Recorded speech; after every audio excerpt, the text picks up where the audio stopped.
Hey, and we're live. There we go. Hey, everybody. This is Joe Hennis from toughpigs.com, and I'm here with Dylan Postl from WWE and Muppets Most Wanted. You may know him as Hornswoggle, but chances are you know him the way I do, which is as a huge Muppet fan. So, Dylan, welcome. Thank you for joining us. Is Hennis? Hennis. Hennis rhymes with tennis. See, I always thought it was Hennies. I always know Hennies. I get Hennies. I get hens. Hens is an odd one. I would say that. Yeah.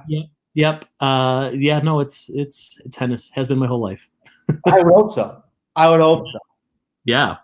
This is kind of the first, maybe also kind of the third of a weird series that we're doing while we're all kind of quarantined with this whole coronavirus thing, where we're just kind of going to chat about Muppets and stuff. This makes me happy. Like in these times, as we know, we need things just, hey, remember when things were normal? Like I'm an avid Howard Stern listener, and they were laughing. They go, remember when going to a restaurant was so much fun? Like it was just normal life. That's kind of like this is Muppets is fun. It's like the happy place. It's like Happy Gilmore when he thinks about that dream sequence. Yeah. This is great for me. Well, it's Muppets are fun, but also the Muppets are chaos, and I feel like that's kind of what's happening right now. Is like we've been like thrown into like this crazy situation, and we just gotta make the best of it. Yeah, exactly. You can't let it bug you too much, otherwise it's just gonna tear you apart. Yes, it's true. We're gonna keep chit chatting for another couple of minutes while people are filtering in. But I do want to make sure you're doing all right. You doing okay? Quarantine in your home? Yeah, it's I'm homeschooling my son, who is 10 going on 18. Dealing with that and dealing with just not wanting to go outside, but also not wanting to stay inside. Right. So yeah, going in the backyard and playing, throwing the ball, and him riding his bike around the block, and then looking like a madman because he has to cut across the street because he doesn't want to be too close to people, as we say. But we're dealing with it. We have to. You have to deal with it, and because there's nothing else to do. We've never seen. I mean, our parents, some of our grandparents have never lived in a time like this, and we'll never see this kind of time again. I don't think. I hope not. So it's just new to everyone, and that's the scary and weird situation, is how new it is to everyone. Yeah, that's true. I keep saying unprecedented times. You're out in New York, right? Yeah, I'm in New York, and it's just craziness out there, I assume. Weird. Yeah, it's weird here because we're still like kind of getting outside once a day just to go for a walk, just to like stretch our legs and stuff. But we go out and we're used to being like in a sea of people, and now it's like there's two people across the street and there's one person kind of coming toward me, and like I don't know, like there's no cars out on the street. It's very weird. I live in a very walking neighborhood. I don't participate, of course, but it's a lot of walking normally. But now it's all day because people aren't working. People are working from home, but it's awesome because it's also like, I can sit on my front porch and, hey, talk to my neighbors I've never seen. So I think this is also a time that people are going to kind of come together.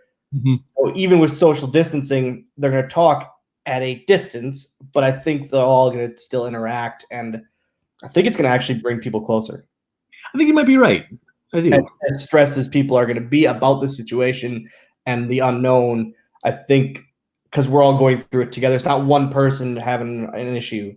It's all of us having the same issue for once.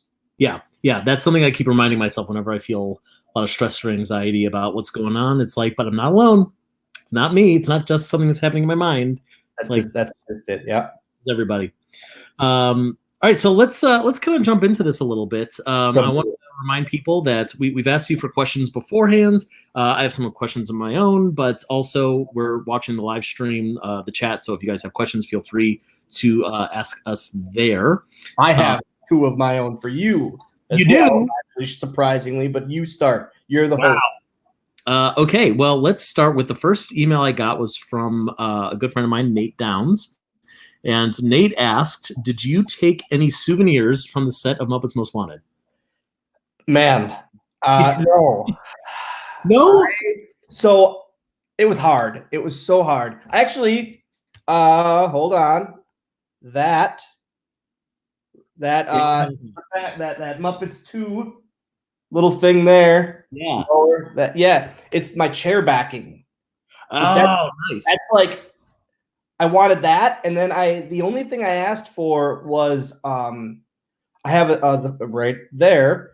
It's the front page of the script signed by everyone. Great. And that's all I wanted. Like all the cameos and the Muppet performers, it's signed by everyone, and it means a lot to me. I always say, like, if I ever have a house fire, Landon's my son is old enough where he can fend for himself, like he can jump out the window, or hey, there's exits. I'm going after that. And my prototype action figure. That's going. Landon, just get out at this point. Which prototype do you have?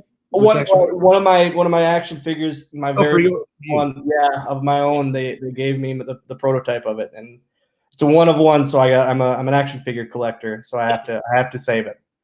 But I wanted the hat, like one of the hats that we wore.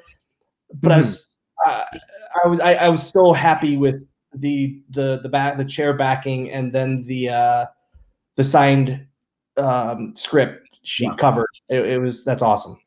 Like just the other day, we watched. There's a documentary that was made in the '80s about the making of "We Are the World," which I highly the big music video. Yeah, the one with all the famous musicians. Yeah, and it's streaming for free on a service called Tubi, Tubi. It's called Tubi, and I highly recommend it. It's like a half-hour long. And the Muppet Connection, which I didn't necessarily need one, was that they recorded it and filmed this documentary at the Charlie Chaplin studio, which is now the Jim Henson Company studio.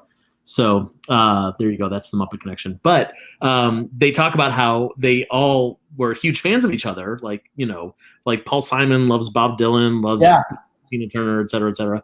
And so they all had each other sign their lyric sheet. Oh, that's awesome.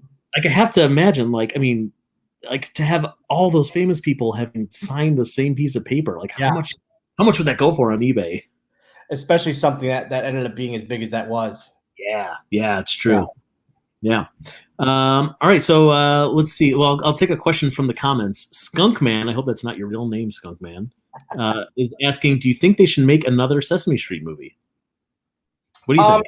So I remember seeing the the big yes, Follow That Bird, and my brother bawling when he turned blue, like hysterically crying. Yeah, at that point, and that's the thing I remember most about the movie.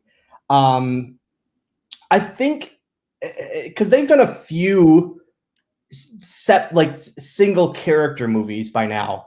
So they've only done 2 theatrical films. It was just Follow That Bird and Elmo and Grouchland. They've done a ton of TV movies. Yeah. I think it's obviously time. I think it's time. Any time's right for something like that.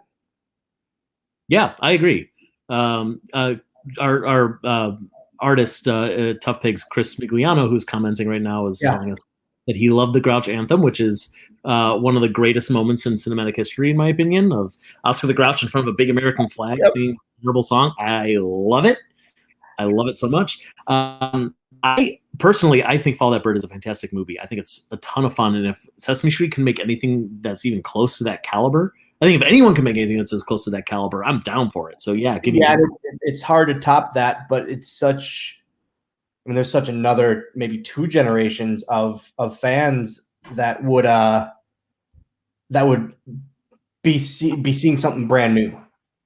That's true. And Follow That Bird is not, as far as I know, it's not streaming for free anywhere. I think most people have kind of forgotten it. So you're right. It's time. It's time for people to rediscover that, and for the new audiences to get I know, man. I haven't done my duties. My son hasn't seen it, so now that I think about it, we need to sit down and watch that for sure. Now you told me once before that you were less of a Sesame Street fan than a Muppet fan. Is that accurate? Yeah, I was. I mean, when I was real young, I was into Yeah. Sesame Street a bit, but it didn't last like my Muppet fandom did and has. Right. So that makes sense that you wouldn't have shown your son Follow That Bird yet. But I mean, he's seen every main Muppet production yeah. 10 times over. How often do you guys sit down and watch Muppets Most Wanted? I've only watched it twice. I don't like seeing myself. He's watched it, man, 50 times. Wow. But I've only I can't watch myself. I've only watched 4 of my wrestling matches. Wow. Here in 19 years. I just can't do it. I can't. I just don't like. I pick it apart too much. I get it. So you probably don't get like the big house stuck in your head as much as me, maybe. The minute I hear it, I can picture the choreography lessons that we had, and seeing Ray Liotta and Danny Trejo just freaking out at like trying to remember the stuff, and then they asked. I remember them like it was yesterday asking, "How are you picking up on this? Like, how is this?" I said, "Well, I wrestle, and it's kind of like, I mean, it's kind of very similar, where it's a dance and choreographed violence kind of thing. So it's that kind of thing. Just it didn't come easy, but it wasn't as tough as some things. It's got to be so surreal too to be taking dance lessons with Danny Trejo and Ray Liotta.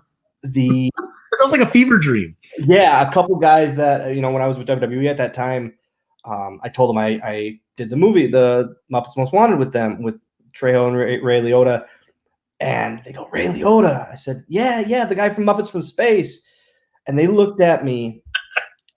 Nobody says that. The guy no, from Muppets. No, and they looked at me like I had 6 heads. It was crazy to them, but to me, that's what I knew him from. Yeah, of course. And they go, "You're kidding, right?" I said, No. I said, "What else was he in?" And they just start listing the accolades. Didn't matter. Goodfellas. Didn't matter one bit to me. Yeah, that's hysterical. All right, let's go to the next question. Let's see. Sorry, I'm just reading some of these, looking for a good one. Have you watched the Muppets sitcom from 2015? Yes. So Gary Patrick's is asking what your favorite episode is, but I'm gonna either ask. You can choose. Do you want to talk about your favorite moment from that series, or do you want to talk about how much you hated that series? I didn't hate the series. It's tough for me, man. It's so hard. The thing is, for me with that series, it was so good for me. Sure. For me, it was amazing. It didn't. I feel like it didn't have an identity. Yeah, and that's very weird to say, possibly, but prime time on ABC, you're not going to get that kid audience. Yeah. Sexual innuendos, drunken innuendos, you're not going to get that kid audience. Mm-hmm. But they're Muppets. But I don't know. I just feel like it didn't have an identity, and I was so bummed out about that, because it was prime time for something I love so much, and yet for me it was great. But I could see the underlying thing of I don't think this is going to work. Yeah, I think you hit the nail on the head, that it had a problem not knowing what it was or what it wanted to be. Yeah, exactly. Mm-hmm. I can watch it with my son now.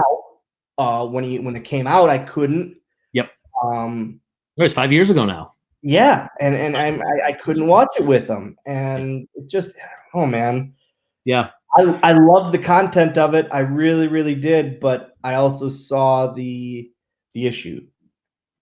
Yeah, for sure.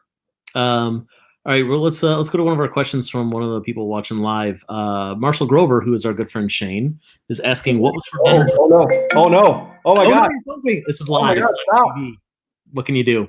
There we go. All right, Shane wants to know what you had for dinner. Jesus.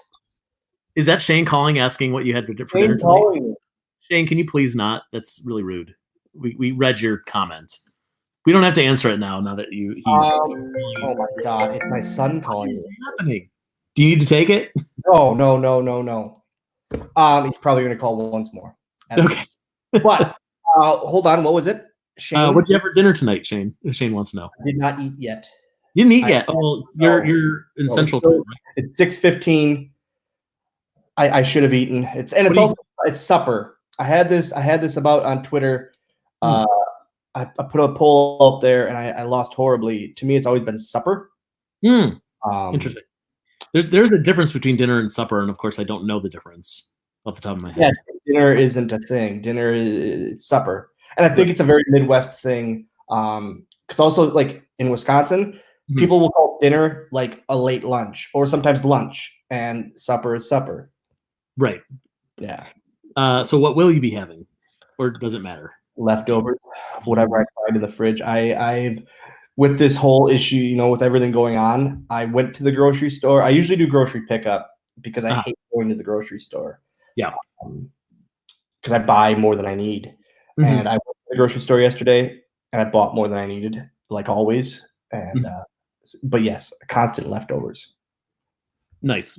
And to answer your question for me, I had homemade chicken fried rice. And I don't know why we called it that because it was baked and not fried.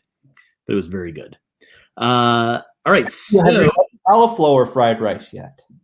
Cauliflower? Yes. We do most shopping at Trader Joe's, and they got like pre-rice cauliflower in the refrigerated section. They got frozen rice cauliflower with vegetables in it in the frozen section. It's great. We actually used to throw a whole cauliflower head into the food processor to make our own. We realized how much work it was such a mess all the time. Too much work. All right. So let's see. John O'Brien is asking, as a fan of the Muppets and then having the opportunity to be in one of the films, what was the biggest surprise at how the scenes are performed and put together? Or did you already know like everything because you're a fan? I knew a lot. Yeah. I think the biggest thing for me was how seeing it. So when they have their own monitors, having to literally go opposite of that. Oh, sure. Is so weird to me, and it has to be such a learned skill. It was bizarre to me how they can do it perfectly each time, and also like eye lines of the characters, having to do the eye lines of them was something I never would have thought of, but it made perfect sense. I mean, Jim knew, the life of the characters in the eyes. If you don't get the eyes right, whether it's the placement of the eyes, placement of the pupils, where they're looking into the camera, looking at a real person, or at least looking on camera as if they're looking at the thing when maybe they're not. They bring them to life. And I think that's true for people too. If I was like right now, we're having a conversation. I'm looking at you on my screen, but not at the camera. And it's weird. The weird part is which I'm horrible at. I always want to look at the camera, but I look at the screen, and then if it's real bad when there's multiple of them, and then I just dizzying myself essentially. Right. All right. So let's see. Benjamin Ellis wants to know if you were a guest host of the Muppet Show.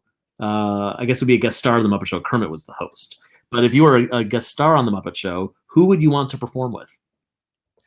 Uncle Deadly has become such a favorite of mine. And I think it's because of the series. Yeah. He was like a standout on the series, and it was so much of a standout, I think, because he never was before. He never was he was a main character, but never was, he was a main character on the series. And it was, working with him would be awesome. Yeah, that'd be dope.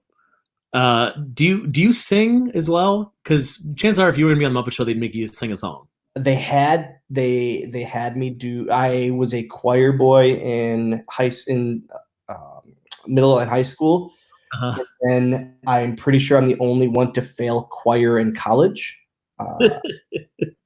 I didn't. I had a wrestling show At the same weekend, I had my final concert for the semester, and I decided to do the wrestling show instead. So I failed the class.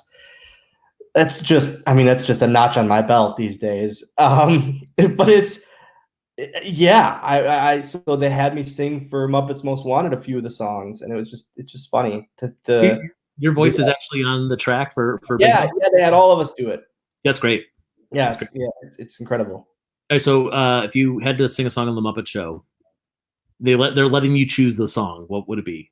Oh, I don't even know. That would be too tough for me to even You think about it. If you think of something in the next 40 minutes, let me know. Cool. All right, let's go to another question here. Aaron Reese wanted to know, he has 2 questions. What's it like to have Vince McMahon as your dad? And how much did you pay for your Muppet busts? Admit Vince as my dad was the best thing ever. It was, I was on the main story of Monday Night Raw for months, and it was absolutely incredible. It's something I never thought would happen. Yeah, it was the coolest thing ever. My dad's not nearly as good of a wrestler as neither is mine. You know, the funny thing is, the week it was actually revealed in Green Bay. They did the whole reveal in Green Bay, which is like my wrestling hometown. Mm-hmm. And then the next day at work, everyone was giving my dad hell. Oh no! So is there something you need to tell us, kind of thing? It was just funny because all of his work buddies were giving him a hard time. The busts, man, I love these things. They are the best. I spent way too much on them on Edward Bay, but it's fully worth it. They're really hard to dust because, especially like the Dr. Teeth one, the arms are so skinny on it that they're just really fragile. But I love them. Yeah, I regret never buying any. And if I could, I thought about this. If I could find one that was an okay price, you can't do one though, because believe me, don't do one. I convinced myself I can do just Rolf the dog, as if it was like sitting on my piano, and then I could just be another one. Believe me, I started at one. I have so much Muppet stuff, and I have Sarah will have a house of Muppet busts. Yeah, by the end of that month. Don't tell my wife. I'm gonna go on eBay once we're done chatting. She'll block your account by the end of this. Yeah, she'll cancel the credit card. She knows what I'm doing. Marshall Grover is also reminding me that you've got Muppet tattoos, of course. Do you have any that you can show us, like on your arms or something right now? Nothing. I have nothing on my arm. It's just on my leg, and it is. I haven't got any for I think 3 years. Because I've gotten other randomness drawn on me. I have like 16 left on my list. 16 Muppets on your list to do yet. Still. Wow.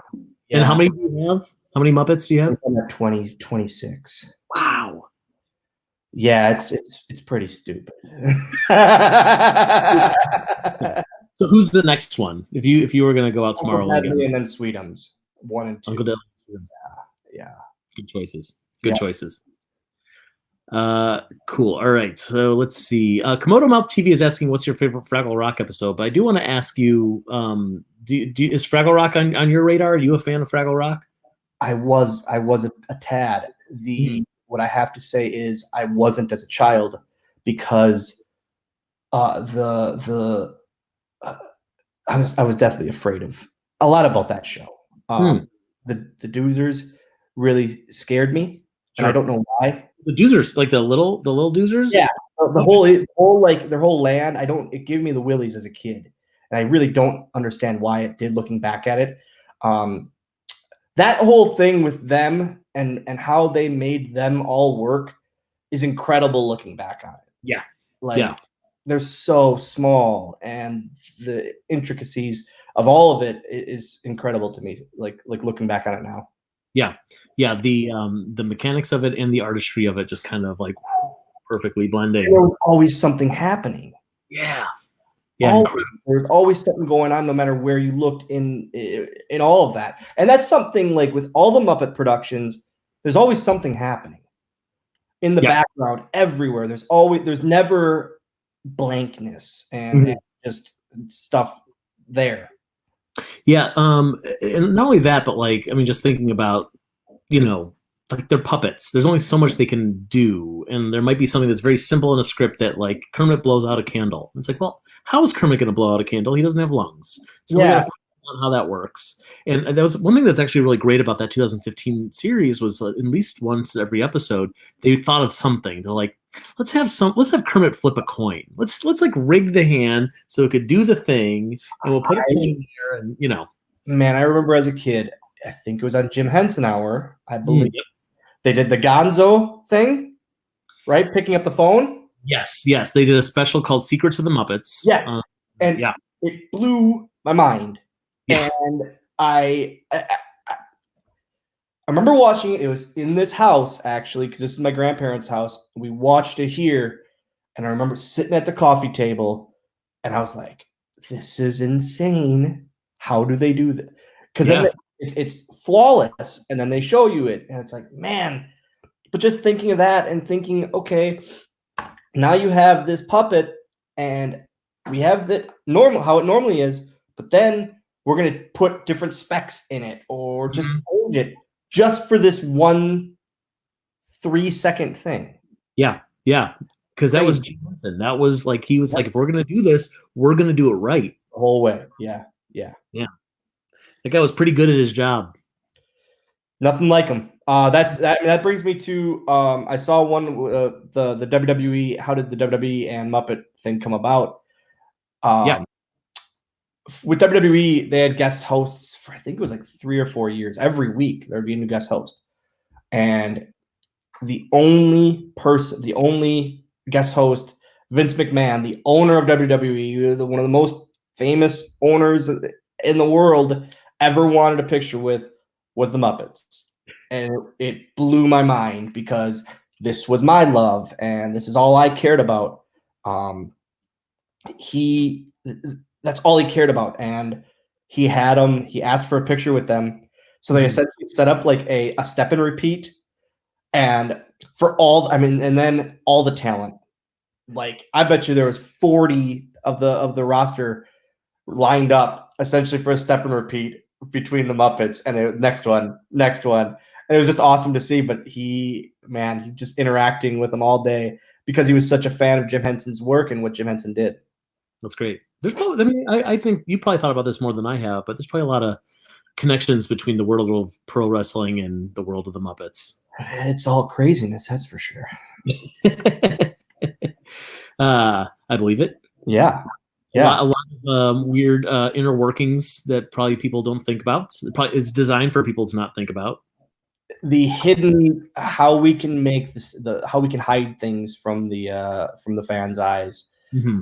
The biggest thing, I think, for both situations. Sure.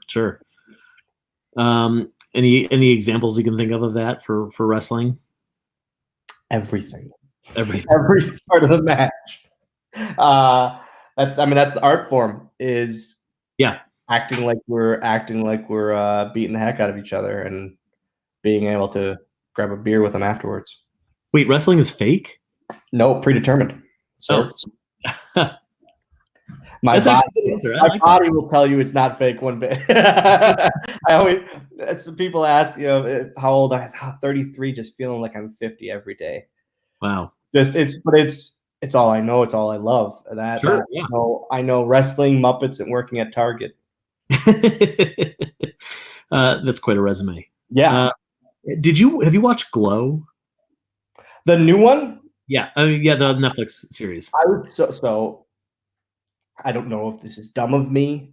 Mm-hmm. I thought it was a wrestling show, not a show about a wrestling show. Because there was a wrestling show in the 80s called Glow. Yeah, and I thought that's what this was. Mm-hmm. I heard the first episode on it, because my buddy says, "Oh, this is great."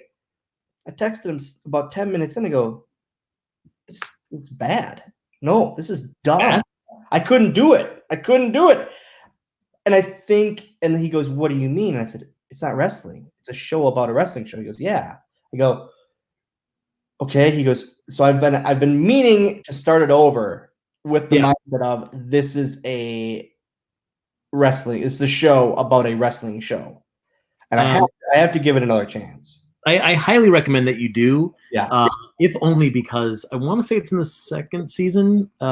There is a fantastic Muppet reference. I'm not going to spoil it for you because you're going to watch the show. The second season came out not too long ago, right? Or it's pretty new? The third season came out not too long ago. Okay. I might be getting episodes confused in my mind. But like, there's a really, really great Muppet reference. It's blatantly called out as a Muppet reference. Perfect. It was one of those things where like I did a little cheer in my living room with my wife. Isn't that funny that like our community, things like that, like we get the biggest kick out of? Oh my god! Yeah. Others, it's like that doesn't really make sense to the script there, but okay, kind of. Right. But to us, it's the best. Well, when they throw that little thing in there, and it's like, you made that just for me. You really did. Yeah, it makes you feel really special. Yeah. Exactly. Did you watch? This is a bit of a non sequitur, but did you watch? Oh my god, what's the name of the show? Russian Doll on Netflix. No. So Russian Doll, it's like a Groundhog Day story. You know, the woman's living the same day over and over and over again, and she starts her day. She's at a birthday party, a big house party, and she's in the bathroom. And so one of the iterations when she's going through, I think it might even be in the first episode, she's in the bathroom a little bit longer, you know, like kind of splashing water on her face or something like that. And she comes out and there's a line and someone says, "People are hopping up and down on 1 foot out here." And I went, that's too specific to not be a reference. Like that, right? To no one else would, but we have to we pause it and we don't even hear the rest of what's going on. Yeah. Because we were focused just on that. Yeah. Right. Yeah. So what I did was I figured out who wrote the episode and then I tweeted at them and I was like, "This is a random question. Was that a reference to the Great Muppet Caper?" She went, "I can't believe someone noticed that." That's great. That's awesome. I'm sure a lot of other people noticed it as well. I don't want to pretend like I'm the only one, but maybe not that many. Maybe it's our community. Yes, exactly. All right, let's go to another question. Here, Jack Laughlin wants to know if you got to wrestle any Muppets, anyone at all, who would it be? So everything about the Sweetums character has made me happy. Like how it works, how he works, how everything about it. It would probably be him because like I would want to know how it works, like how he's such an active character. Yeah, always. He's never just sitting, never, and he's always one of those that I will say, like the first movie, I was so young, scared me to death because like when he came out running out with the suitcases, I was like, "Oh, this is awful." No. That and the giant animal head, I didn't like. Interesting.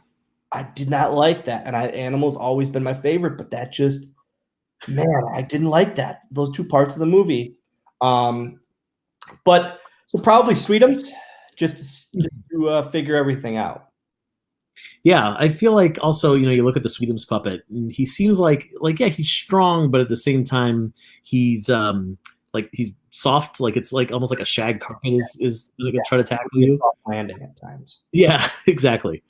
Animal would be interesting too because he's wiry.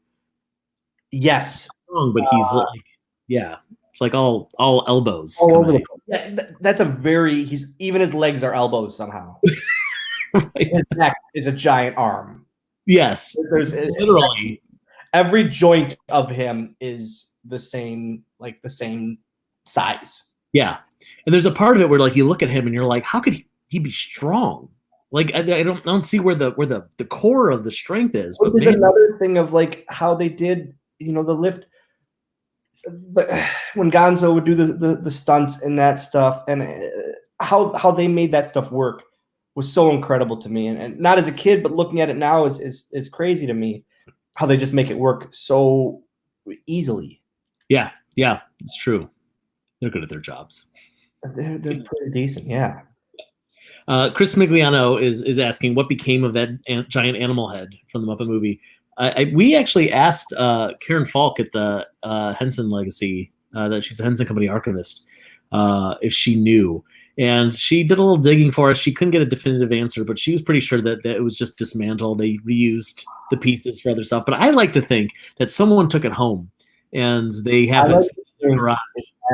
It's at the Jim Henson's company, but like hidden somewhere in like a back room where it's but it's like the ultimate like scare tactic.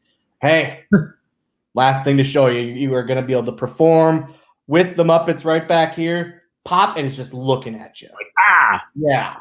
So a few years ago, someone at the Henson Company, one of our contacts there, they were going through some boxes that weren't labeled. They didn't know what was in them. She tells us that she opened up a giant crate and a Gartham from Dark Crystal fell on her. Oh. And I kind of had that moment of like, first of all, that's terrifying. It's probably the most terrifying thing I can think of. Yeah. Things are scary. But also, like, how great is this that we're just like opening boxes to see what's inside? Anything could be in there. And we set up a web series that we did with them where we were unboxing stuff from the Henson Company archives because that's such a cool thing. Yeah. And one of the things that we got to open, it's not really related, but it made me think of like the hidden stuff that we don't know what exists. After John Henson, Jim Henson's son, passed away, someone was going through like his attic. He had a bunch of boxes up there. Yeah. And inside they found, well, I won't say what it was yet, but they found this thing and they were like, it took a minute to figure out what it was. And they let us do the same thing, open the box and pull it out. We're pulling it out and it's like an Afghan. It's like this heavily knitted pink blanket. And we're pulling it out going like, what is this? And we realized in the Muppets Valentine special, Thaw sings a song with Mia Farrow. Yep. And he's wearing this, like, it kind of looks like a bright pink vest, and that's what this thing was. And we're like freaking out because it's like, this dog wore this, and we're like I put it on, and it's like I got my arm straight out just to keep it in.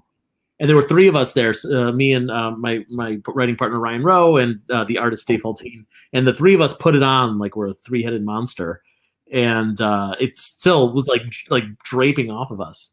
But you had no idea at all what was being said. No idea, like a complete surprise reaction for us. But yeah, like, I mean, this idea of like anything could be like sitting in a box in storage somewhere. Yeah, exactly. It's and again, that's like the WWE has their warehouse, their big warehouse. That's like all the secret gems.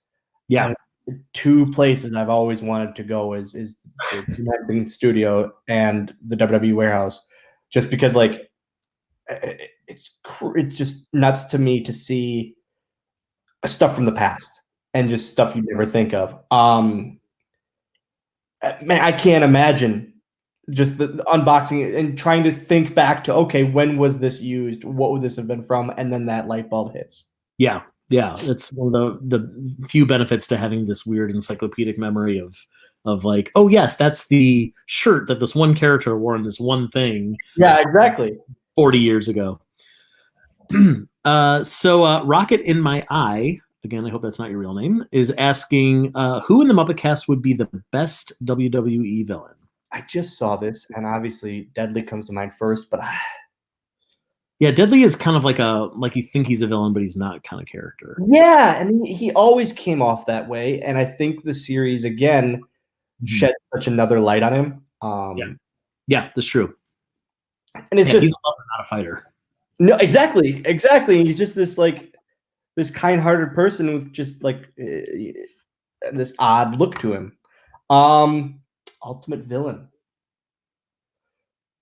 If it's hard to think of one, you can also choose like someone who's been in a Muppet movie, like maybe one of the villains from one of the films.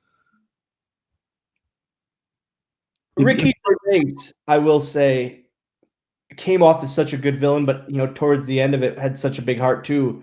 Like I thought he was so good in Most Wanted, man. I thought he was absolutely perfect. Doc Hopper is a villain. Yeah, of a villain. I could see Doc Hopper being the kind of guy that like have a cast of of like bad dudes who he's like, I'm not going to do this. Yeah, exactly. I'm gonna send this frog killer out. Yeah. But he's not really a killer. He just wants the legs, of course. He just for his restaurant. Hey, he was ready to have Kermit the Frog do those commercials live or stuffed. So. All right, man. I'm gonna Lan and I are gonna watch it this weekend now. Get it back. It's time. It's time for a rewatch. Yeah. Do you think that's the one you go back to most often? The original? Yeah. For sure. It's that one. Then the Muppets. I never know what to call that one. Is that weird for you too? Yeah, because it's like if I say the Muppets, that could mean I'm talking about the troupe of characters. Especially if you're talking to someone that doesn't know this stuff. Yeah. I'm talking about the TV show. I'm talking about like I'm making fun of people in the UK. I'm calling them Muppets. Yeah, and I have to say the new Muppet movie. Well, they go, oh, the one you're in. No, the one before that, the Muppet movie, but not the original Muppet movie. Yeah, but not the newest Muppet movie. It's tough. So and then you can't just say the Muppets because it's just I just say the newer Muppet movie. They could have called that movie and that TV show anything. Oh my god. The TV show is called just The Muppets too, right? Yeah. Yeah. But it was all in lowercase with a period at the end. I just realized that. Like it wasn't the Muppets series, it was the Muppets. That's right. Series. Yeah. Isn't that awesome. Terrible? It's just terrible. Probably I would say the last one we go to, besides Most Wanted, because I won't watch it with him. Yep. Probably the last one. Probably Treasure Island, even though it's so good. I love it, but I bet you out of all of them, that's the last one we go to. Yeah, I don't love Treasure Island. That's one of my. No, that might be my least favorite Muppet movie. Why? It's that and Muppets from Space. I watched the least. I love Space, and everyone hates Space, but I love that one. I feel like you got to watch Muppets from Space at the right time. You got to be like a certain age in 1999 when that movie came out. Oh, I like. You know what I don't like about Muppets from Space is the finishing scene. I hate that. So I heard that an earlier version of the script, I don't know if this is true or not. I heard that an earlier version of the script from Muppets from Space was going to reveal that Gonzo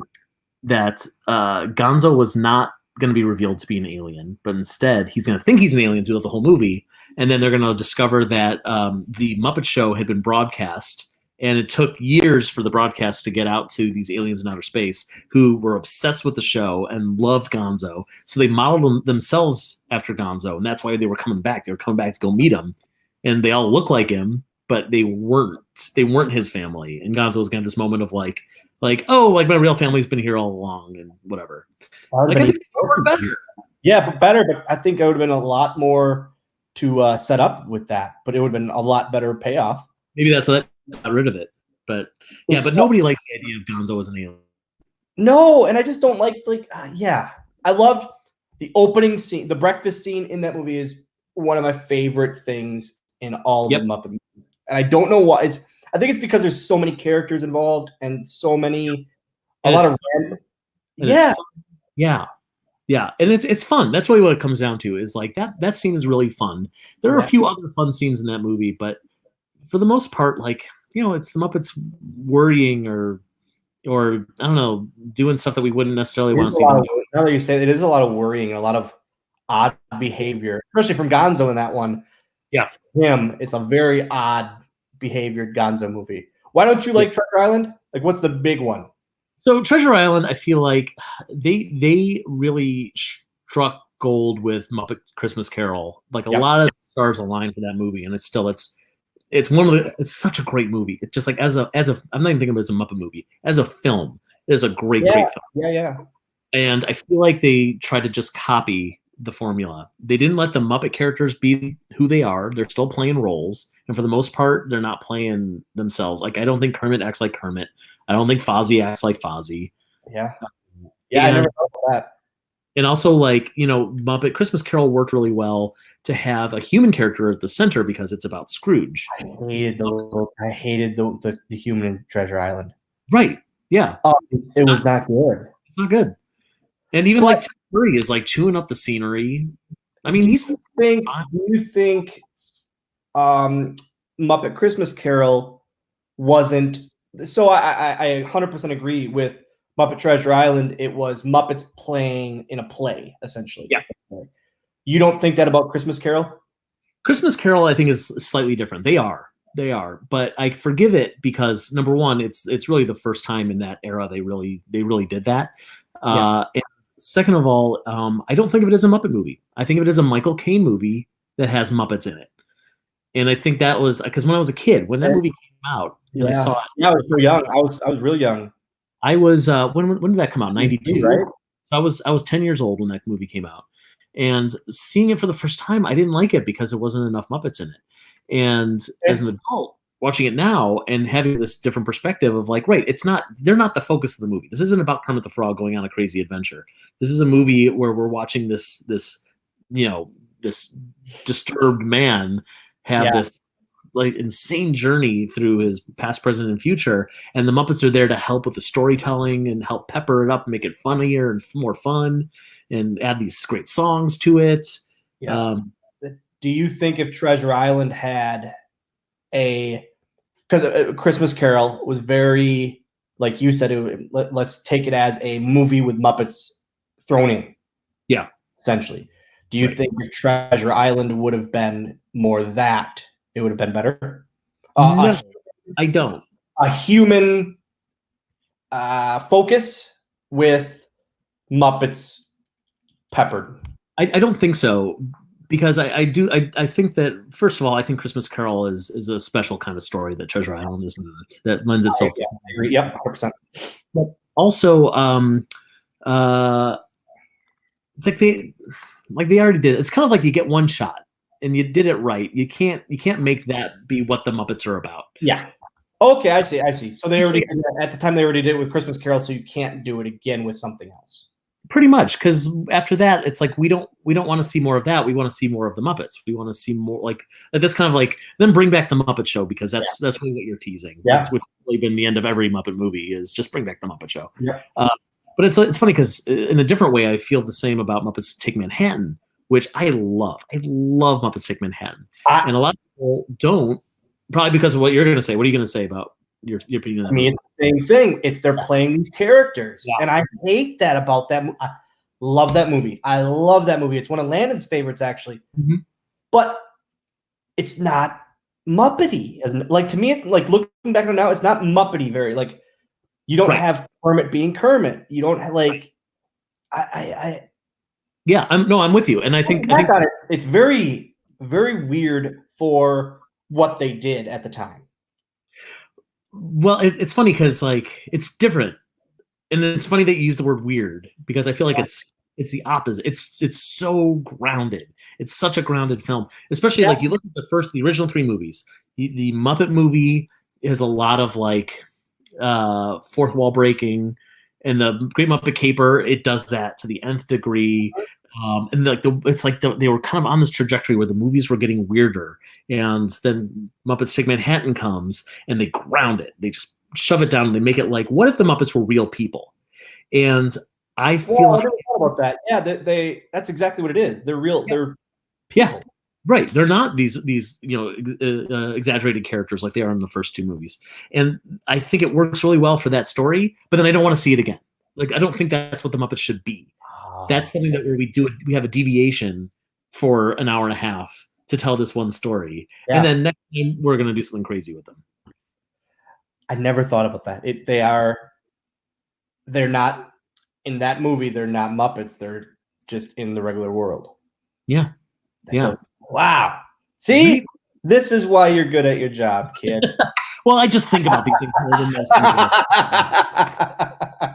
people. So you said you had a couple of questions for me. I don't want to keep going if you got something. No, man. The main one that I don't know, and maybe I haven't done my research, and if that's, I apologize. What was your wife's first impression when she found out your Muppet craziness? Oh, so it was good because we met on an internet dating site. Yep. And which a lot of people did. That's okay. Does that mean I should cancel mine now? No, a lot of people did. No, it works. It does work. It works. So I've listed on my profile. I feel like I'm an open book. I listed my love of Muppets on there. It's an interesting and quirky thing about me. And if you don't get it, then like I didn't want to date you to begin with, so forget you. So I had that listed on there, and that was one of the reasons that we connected, was because one of her all-time favorite movies is The Muppet Christmas Carol. And like she does love the Muppets, and she's obviously, I mean, she's not like an obsessive like I am, and that's okay. I feel like one per relationship is more than enough. But we did start out at a place where we both had a healthy love of Muppets. Oh, that's great. Yeah, that worked out. Yeah, that's because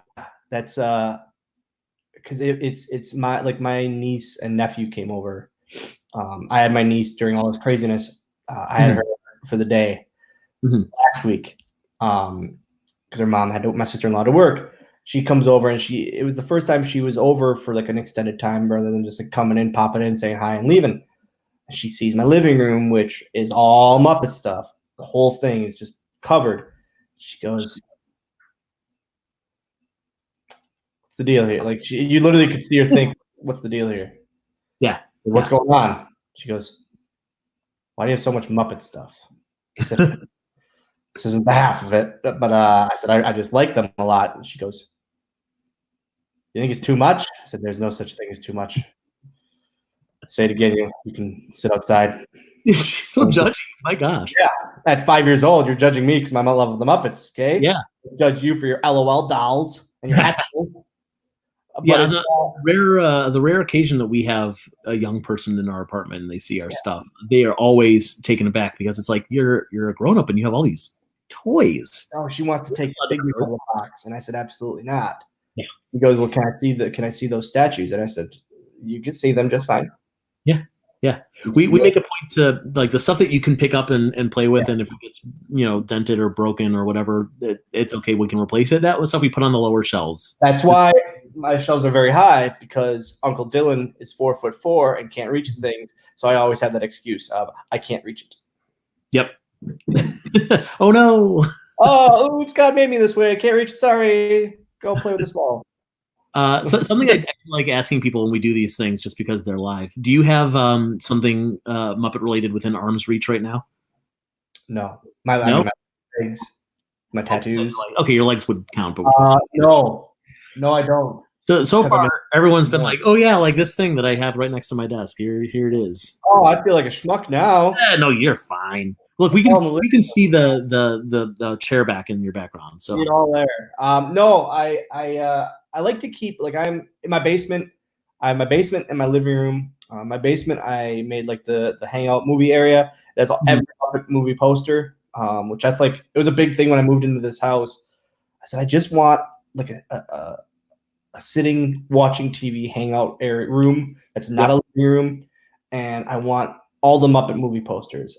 And I just made it like that's my theater room without being a dorky theater room. Man, that's the dream. That's the kind of thing I'll never have living in New York City. I love it, man. 2 whole rooms here. Yeah, and that's man. I don't know how you guys do it. I have many friends that live out there. I can't. This is the time where it's quiet, like you said, and the only time it's quiet. And I feel like after all of this, it's going to be even crazier for a while. Oh, for sure. Yeah. But like the commute from Ohio would have been too far. So is that did both of you grow up there? I'm from Ohio. My wife is from Michigan, but we met here. Oh, she's from Michigan. Yeah. Okay. Yep. A couple of Midwest kids. Yeah, that's awesome. Yeah. So we only have time for a couple more questions if people want to send those to us. I see Bafo Lenny, which is a great YouTube name, asked, "How do you feel about Miss Piggy's hair in Muppets Take Manhattan?" This is divisive. People, you're one way or another on this one. Oh, really? Oh, yeah. Because she's got like that permed blonde. Yeah, I didn't like looking back on it now. When I was younger and watching it, I was like, "Oh, it's just Miss Piggy." But like now, it doesn't make any sense to me.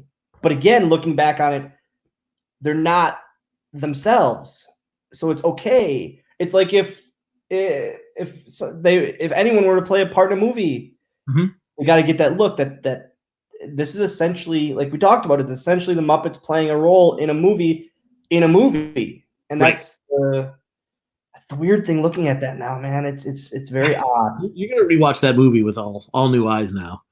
Every time you've essentially ruined enjoying that movie for me, Joe. I don't know. Maybe you like it more this time. No, I'm gonna enjoy the next couple times I watch it, seeing it that way and seeing again the genius in it of how they made them not themselves as much as possible. Yeah.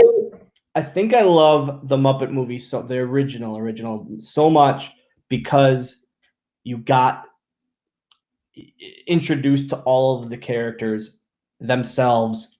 Speedily. Like, it was so cool to me because you got introduced to these characters that you love, and you got their backstory. Even if it was a short backstory, you still got it. Yeah, I actually completely agree with you, and it's one thing that as a kid I didn't mind, but as an adult kind of makes me think too much about it. But in Muppets, the Great Muppet Caper, how they kind of meet everyone at once. It's like they make it to the Happiness Hotel, and there's everyone. It's just a given, and we don't get to know most of them as characters or to kind of like weave them into the story, and they're kind of just moving in a big clump from set piece to set piece. It's a minor complaint, but that's something that I always kind of, poke me the wrong way. The hotel, you don't get any, like, you get it with the song, but I feel like it's an opening there that was never kind of told about enough. Yeah. I love those scenes though, because again, it goes back to it's always busy. It's always stuff happening. It's always, man, there's always things going on. There's never just a set piece with a character sitting there, ever. Yeah, that's true. That's true. And the Muppets is a big community, which is always nice to see. Yeah. A Muppet rarely thrives in a vacuum by itself. Yeah, exactly. Muppet Show characters. Yeah. Speaking of Muppet Show, what's the last Muppet Show episode you watched?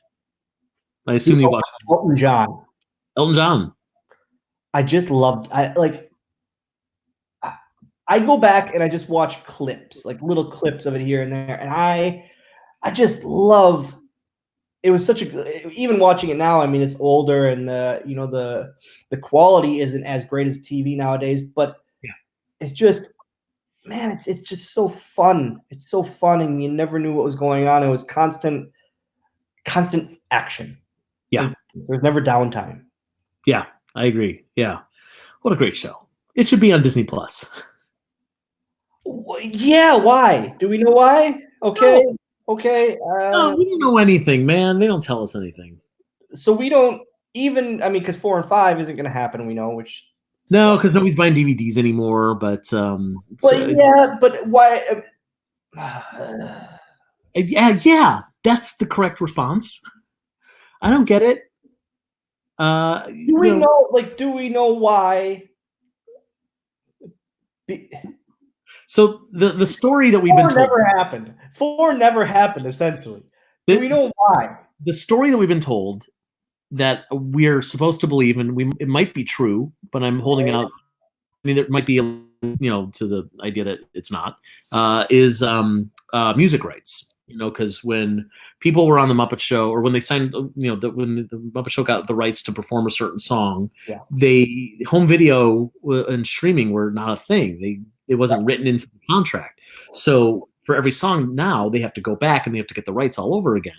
So when season 1 came out on DVD, it's missing 2 or 3 songs that they just couldn't get the rights to. They figured we'd rather put it out now. I didn't realize that. Yeah. Yeah, you wouldn't. I mean, there's a couple of times where you notice it goes from it's like a scene backstage, and then there's a wipe, and they're still backstage because they were supposed to cut away and come back. I didn't realize. Yes, now that you say that. Yeah, it happens like maybe 3 times, if that. So, but now it's like, Disney's got the money. They've got this streaming service that they're desperate to get people to sign up for, that you would think if we say we got the Muppet Show, we can get a few extra people to sign up for that. So I don't know if that's necessarily the reason. It's just, to me, it's content to have content. You think, have this content, you own this content. Why wouldn't you want said content out there. Yep. Okay. All right. Yep. Also, and I've been saying this a lot lately, Disney owns a great special that is, as far as I know, never been on home video. And it's the Muppets at Walt Disney World. I don't know if you've ever seen it. And, they own everything. It's Muppets Disney World, and it's Indiana Jones. They put all those sing-alongs on there on the Disney Plus. This is the ultimate. First off, shill for the Muppets, shill for the Disney parks. Yep. Nostalgia, all of that, man. Yeah. Like, it's everything. And especially like the Disney parks, where like they've got these great programs. They're really good programs. The One Day at Disney and the Engineering Story, which is really great docuseries. That one, it upset me when we were done watching it because I was like, I want more. That's it. When we blasted through them for dinner time, supper time. Yeah. So like, you know, like most of the attractions that are at Muppets at Walt Disney World are still at the park. So why not? What are you doing? Put it out in bad quality. I don't care. Just get it out there. They can't be, like I said, they can't be worried about bad quality when they have those sing-alongs on there. That's true. The same quality as those. It's true. Yeah. And the songs in that special are just killer. So fun. It's just such a fun special to watch. Like, So I'm not saying that anyone watching this can like potentially go on YouTube and see it. I'm not saying that. But if you haven't seen it, you know, maybe like you do a little Google search or something. You should go on YouTube and watch it. And same as the Muppets Christmas special that we never watch every year on YouTube. You talking about Muppet Family Christmas? Family Christmas, yes. Oh man, talk about like the greatest thing ever. Talk about like the greatest special. I have people in my small town that know I'm a Muppets fan. And they go, every year we watch Muppet Family Christmas. And I go, you're not a Muppet fan. Like, why? Why? They go, it's our tradition. And then I go to this tavern to have soda pop. And anytime in December, the songs are playing on the jukebox. Wow. And it's not me playing it. And it makes me so happy. It's the best. Yeah. Wow. That's great. That's great. Yeah. So it's stuff like that is so crazy to me that you have to find other ways to watch it. Yeah. Yeah, it's true. A lot of the stuff is out there. A lot of it is not, and I think that's the real tragedy of the potential of Disney Plus is so huge for Muppet fans, and they've just barely skimmed the surface. There's so much stuff that they have access to. It was literally like, hey, here's this, so you can say we don't do anything with it, right? And hate it. Yep. Well, I have hope that they'll figure it out. That they will dig into their archives. They'll maybe even remaster these things for us and get it out there. And then we'll be singing a different tune. We'll be eating our hats. Is that a saying? To eat our hat? To eat your hat? Yeah, it's a saying. You don't have to eat yours. No, I'll leave it. I got a bad hairline these days. All right. Well, Dylan, this has been awesome. Yeah, man. Thank you so much so for joining us for this. We've talked. I talked your ear off, but man, this was like we said.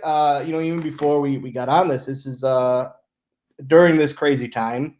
This is when this is fun. This is smiling. This is happiness. When we can just talk about something we all love, whether it's Muppets or anything. That's why I think these Google Hangouts and things and Zoom meetings. People aren't going to want to go to work. Like, they're going to want to sit home and have brunch at home and do a Zoom meeting because you can get the same amount done and you're in your home and it's fun. And that's what this is about. This is about enjoying each other's company, having fun with it. Yes, I agree. And that's what the Muppets are all about. Fun amidst the chaos.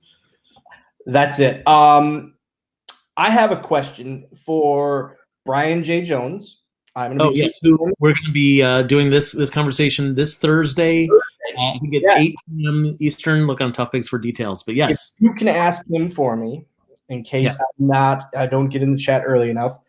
What made him pick Jim Henson? So, like, what stood out? What was his reason? you're gonna hear clicking for a second because I'm writing this down so I don't forget. Fine. Like, stood out. Why did he want to? Yeah. What at that point? What stood out as I need to do a book about Jim Henson's life? Great. It's on. If I had a mantle in my house, that book would be on that mantle. It is absolutely amazing. It's the best. It's a great book. It's a fantastic book. It's if anyone out there has not read Jim Henson the biography, please go to your don't go to your local library right now. But when we can go outside again, then go to your local library. Go to Amazon.com. Go search for Life is Short and So Am I, because that is by an author that I am very familiar with, which is myself. I've heard of him. It is, yeah. Cheap plug.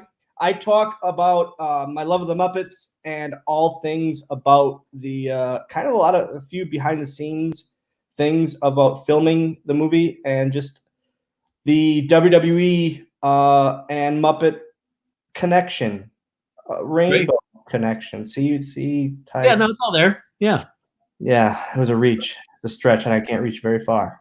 That's right. I'm right there with you.